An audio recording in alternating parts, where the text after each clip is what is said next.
Muito bem, pessoal, voltamos ao nosso curso de Direito Tributário, agora com a análise do ICMS, do Imposto sobre a Circulação de Mercadorias e Serviços, que talvez venha a ser o mais complexo dos tributos previstos no sistema tributário nacional. Vocês verão que nós vamos dividir a análise do ICMS em várias partes, porque a complexidade desse tributo exige uma abordagem, um tratamento dele mais pausado, sem pressa. Então vamos lá. Nessa primeira parte da abordagem sobre o ICMS, nós vamos ver qual é a legislação relevante desse imposto e vamos também analisar alguns aspectos da sua hipótese de incidência. Eu digo alguns porque nós não vamos esgotar toda a hipótese de incidência do ICMS neste primeiro vídeo, ok? Então vamos lá. Legislação relevante sobre o ICMS. Evidentemente, temos aqui a Constituição Federal, temos uma lei complementar, que não é o Código Tributário, e temos também a legislação estadual. O que acontece aqui, pessoal? O ICMS, na configuração que foi dada a ele pela Constituição Federal, exigiu a edição de uma lei complementar específica para que vários dos aspectos de sua incidência, que foram reservados à lei complementar, fossem adequadamente trabalhados. Esta lei complementar é a Lei Complementar número 87 de 1900 é a Lei Complementar número 87 de 1996, também conhecida como a Lei Candir, em alusão ao então deputado federal e economista que foi o seu proponente no Congresso Nacional, na Câmara dos Deputados especificamente. Para efeitos práticos, as disposições da Lei Candir revogaram as disposições do Código Tributário Nacional referentes ao ICMS. Então, o nosso foco aqui será a Lei Candir, dependendo algum exemplo em que faremos referência também à legislação estadual. Lembrando aqui que o ICMS é um imposto estadual. Na verdade, é o principal imposto dos estados, portanto, cada um dos 26 estados-membros da Federação e também o Distrito Federal tem a sua própria legislação de regência, evidentemente dentro dos limites delimitados pela Constituição Federal e também pela Lei Complementar número 87. Por falar na Lei Complementar 87, eu aqui quero chamar a atenção de vocês para o artigo 155, parágrafo 2º, inciso 12 da Constituição Federal. Esse dispositivo reserva uma série de matérias atinentes ao ICMS à lei complementar. Na verdade, aqui temos o fundamento constitucional da Lei Candir. O detalhe é o seguinte, é que, como vocês sabem, o artigo 146, incisos 1º, 2º e 3º da nossa Constituição, também reservam uma série de matérias tributárias à lei complementar, que normalmente é o próprio Código Tributário Nacional.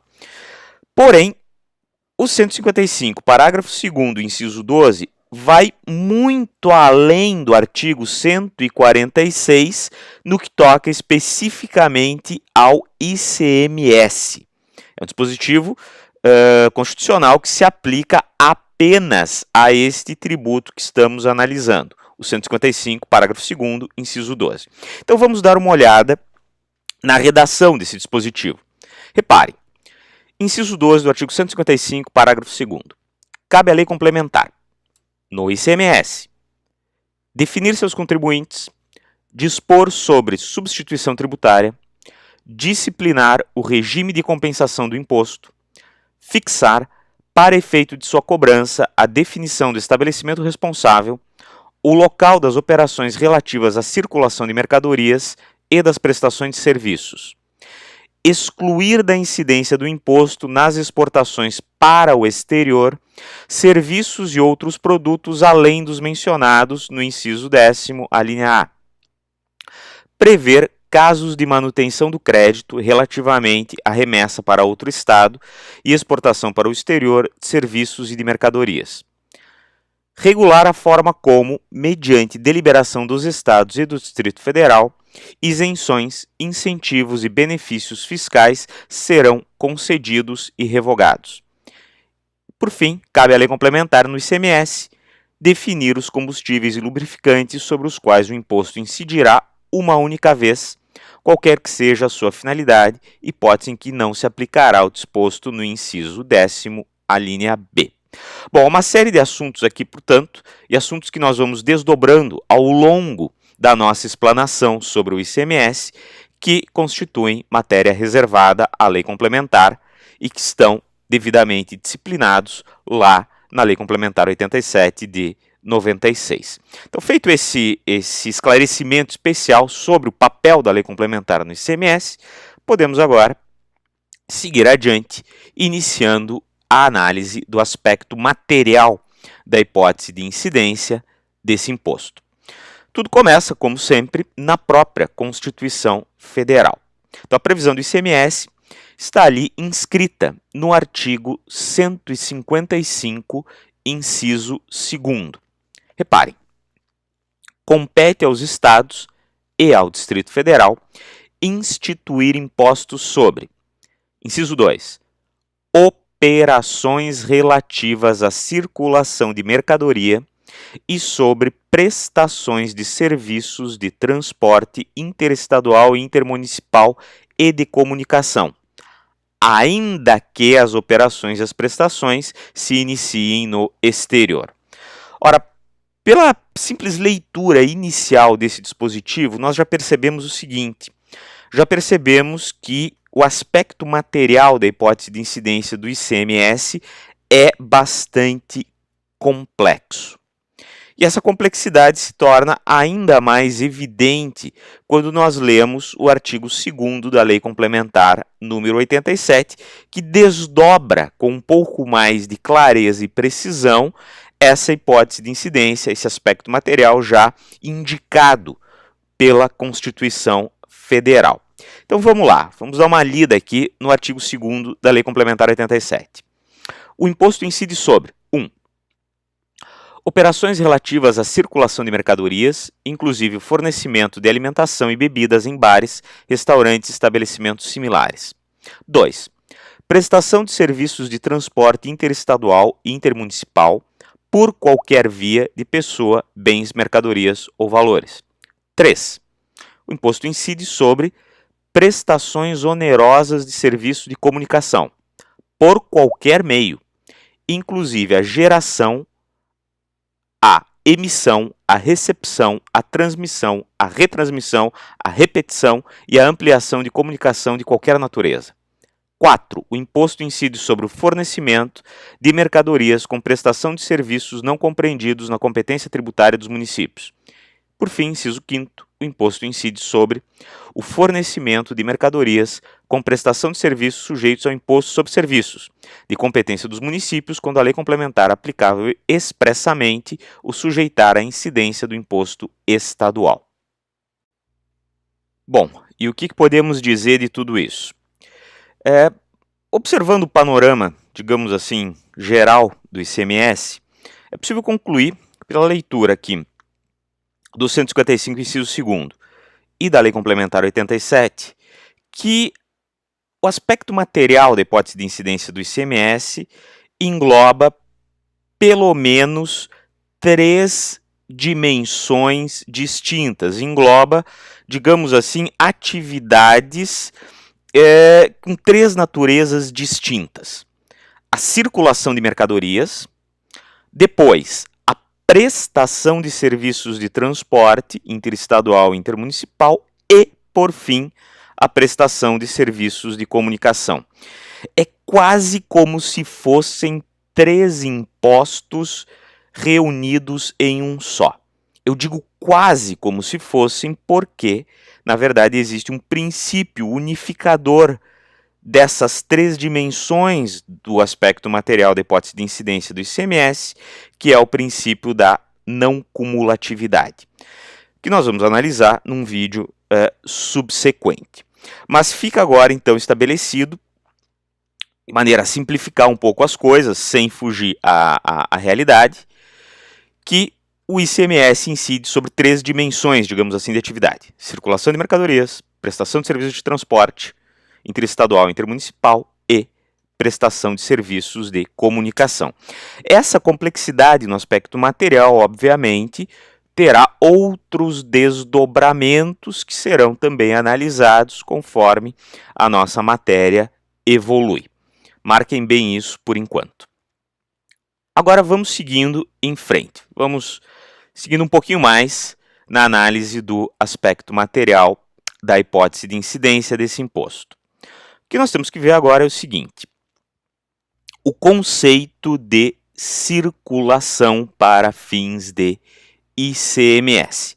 Afinal de contas, né, uma das principais hipóteses de incidência desse imposto vem a ser a circulação de mercadorias.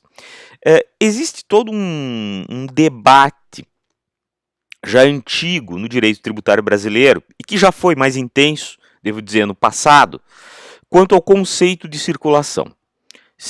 Quando a Constituição Federal e a Lei Complementar 87 usam o termo circulação, elas estariam se referindo à circulação em sentido físico da mercadoria ou dos bens sujeitos ao imposto, ou se estariam falando em circulação em sentido jurídico. Qual é a diferença aqui entre essas duas possibilidades? Começando com a circulação física, tá? O conceito de circulação física para fins de incidência do ICMS costumava ser muito defendido pelas secretarias de fazenda estaduais, interessadas, obviamente, na arrecadação. Por quê? De acordo com os defensores do conceito de circulação física, haveria incidência do ICMS sempre que houvesse deslocamento físico da mercadoria de um lado para o outro. Então imagina a seguinte situação. De acordo com essa teoria da circulação física, imaginem uma loja de materiais de construção em Porto Alegre com um depósito de materiais situado, sei lá, em Novo Hamburgo, para atender toda a região metropolitana. Se houvesse um deslocamento de um bem, sei lá, um saco de cimento, entre o depósito da empresa e a loja em Porto Alegre, esse deslocamento, caracterizando uma circulação física da mercadoria, implicaria na incidência do imposto. Isso não ocorreria, todavia, se considerar que a circulação a que se refere o artigo 156, inciso 2º da Constituição, é uma circulação jurídica, ou seja, deveria haver uma alteração na propriedade do bem, no domínio do bem, para que se caracterizasse a circulação do mesmo e, portanto, a incidência do ICMS. Essa seria a tese da circulação jurídica. Repito, na circulação jurídica ocorre circulação do bem para fins de incidência do ICMS apenas se houver mudança de propriedade, mudança na titularidade do bem ou da mercadoria. Não basta, portanto, o simples deslocamento físico da mercadoria para fundamentar a incidência desse imposto. Bom, e o que prevalece no Brasil hoje? A tese da circulação física ou a tese da circulação jurídica? Depois de muita discussão, prevalece o entendimento na doutrina majoritária e também na jurisprudência de que o ICMS incide quando há circulação jurídica. É isso que está estabelecido na súmula 166, súmula 166 do STJ, Superior Tribunal de Justiça. De acordo com esta súmula, vou lê-la aqui para vocês, não constitui fato gerador do ICMS o simples deslocamento de mercadoria de um para outro estabelecimento do mesmo contribuinte. Ou seja, a simples circulação física sem troca de propriedade sem troca de domínio do bem ou mercadoria, não causa incidência do ICMS. A incidência só ocorre quando há circulação jurídica.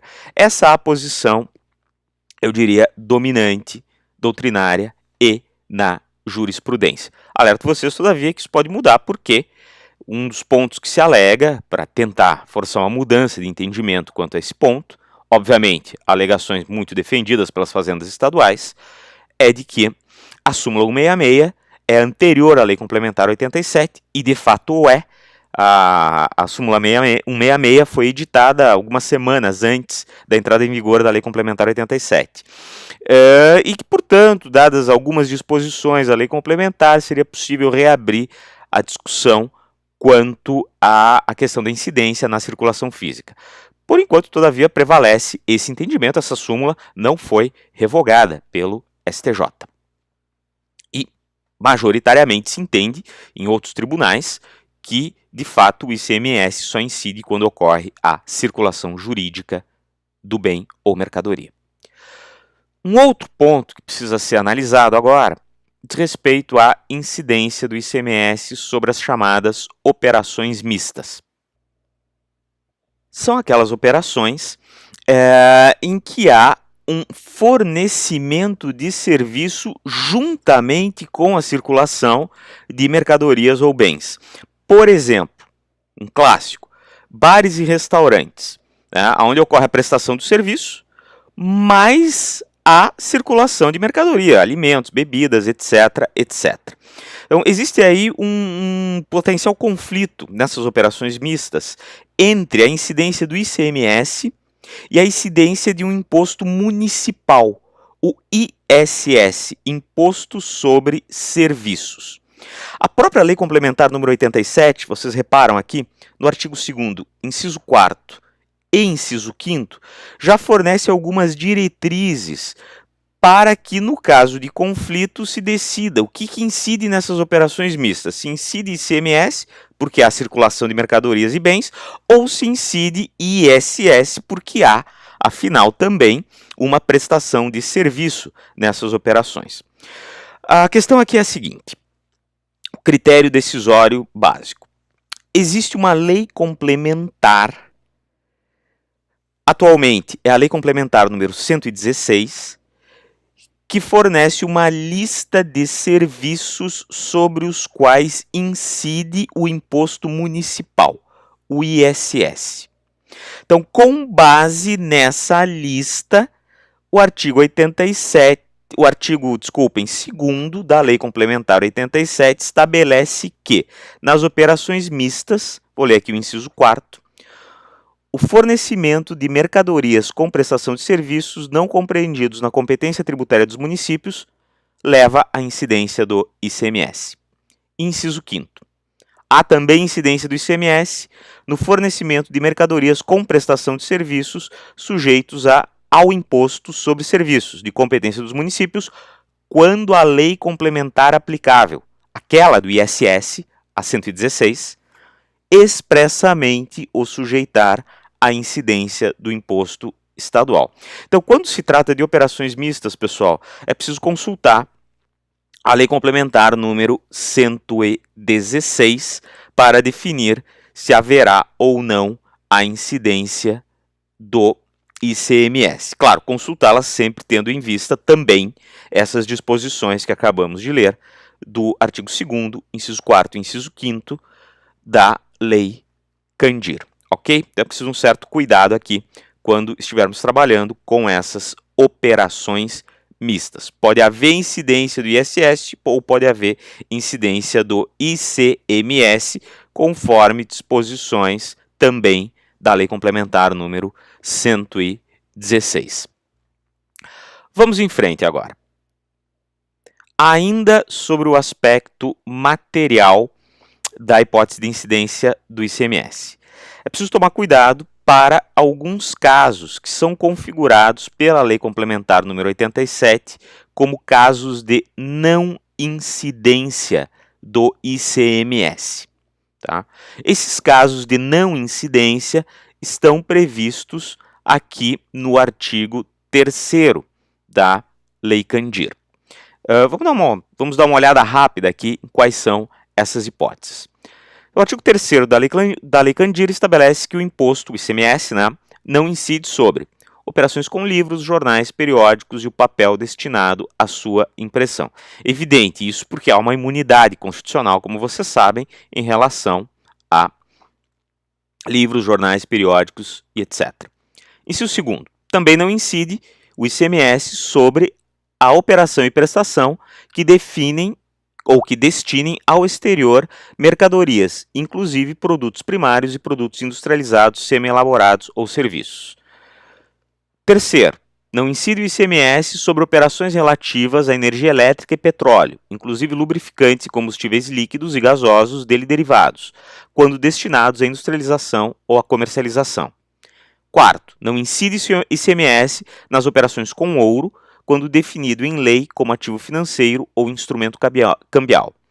5º, também não incide ICMS nas operações relativas a mercadorias que tenham sido ou que se destinem a ser utilizadas na prestação, pelo próprio autor da saída, de serviço de qualquer natureza definido em lei complementar como sujeito ao imposto sobre serviço. De novo, aquela questão da Lei Complementar número 116, imposto sobre serviço de competência dos municípios, ressalvadas as hipóteses previstas na mesma lei complementar.